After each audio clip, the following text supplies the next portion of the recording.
خطيرة هذه الكرة.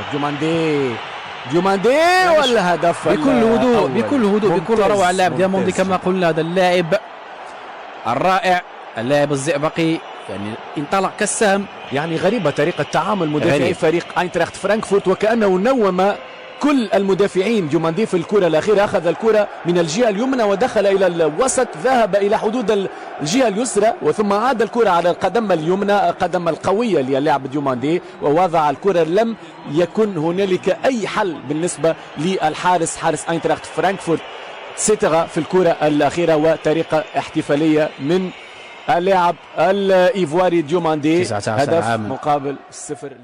الكرة بحوزة اللاعب كاليمويندو، ماذا سيفعل؟ يمرر الكرة إلى أمايموني وهدف التعادل. فعل لاعب بوركارت أو ليس بوركارت، لارسن. نعم لارسن. كاليمويندو في الكرة الأخيرة راوغ ومن ثم رفع الكرة في القائم الثاني. أمايموني يسدد ولكن تسديدة كانت في شكل توزيعة، تجد رأسية لارسون. نيتو يعول على السرعه نتاعو، ينطلق على الجهه اليسرى، يرفع راسه، يوزع، نشوفه موجود على خط 18 متر. جواو بيدرو ممتازه جدا العمليه، كانت بباطن القدم. شوف كيفاش بعيده على الحارس فابيو، ما يلقى معها حتى حل، حتى رغم المحاوله الحارس البرازيلي كانت صعيبه الكره، وبالتالي جواو بيدرو يسجل اول هدف ليه في هذه المباراه. ممتاز جدا الهدف.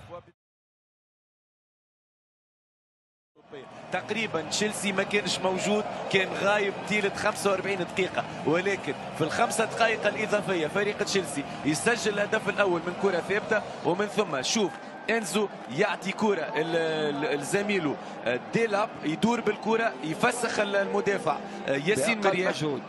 يعني سهلة جدا العملية كانت. شوف لنا محمد بن علي لو كان يكون أكثر شراسة وأكثر استماتة ما يخليش الديلاب يدور، ومن ثم مراوغه سهله كانت الديلاب يفسخ ياسين مرياح ويحط الكره على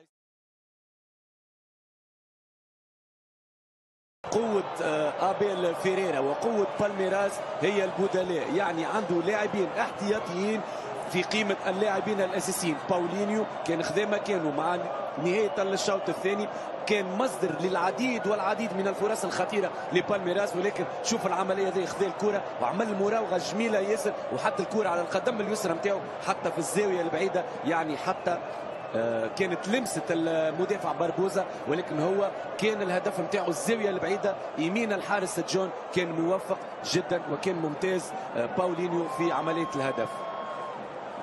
نوعية اللاعبين هذوما خالد يعني هو لاعب مهاري ولاعب تسديدات وتكون فيها فنيات كبيرة. هو ما بحثش فقط على القوة، ولكن بحث على الجمالية، وكان حطها وكان سددها بطريقة جميلة وهذه حسنت الحارس جون. مباراة خالد أوفت بوعودها على جميع المستويات. شفنا لعب كبير، شفنا استماتة كبيرة، لعب رجولي، شفنا فنيات، شفنا مهارات، شفنا كذلك اختيارات موفقة للمدرب أبيل فيريرا. كنا